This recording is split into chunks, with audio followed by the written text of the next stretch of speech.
नहीं अकाद हो भक्ति ना देख लेना बोहनिया होई पर इसे जान ले रहो नहीं तुझे बात नहीं तो नहीं आवा हरी आवा पहले तो अकाद हुए अरे हरी चलो पीछे चला नहीं माँ हो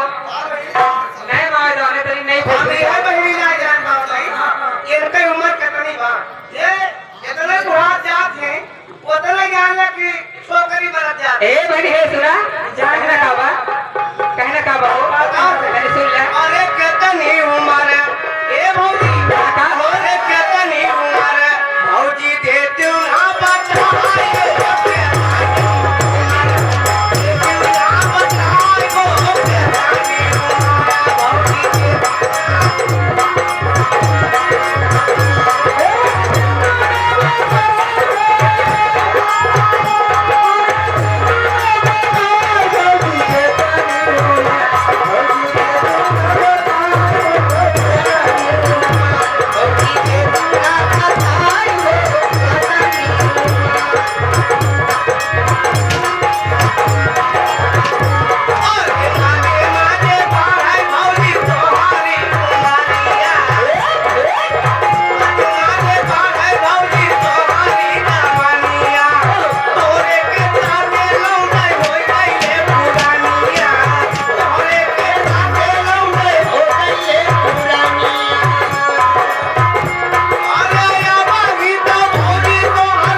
इसी बीच में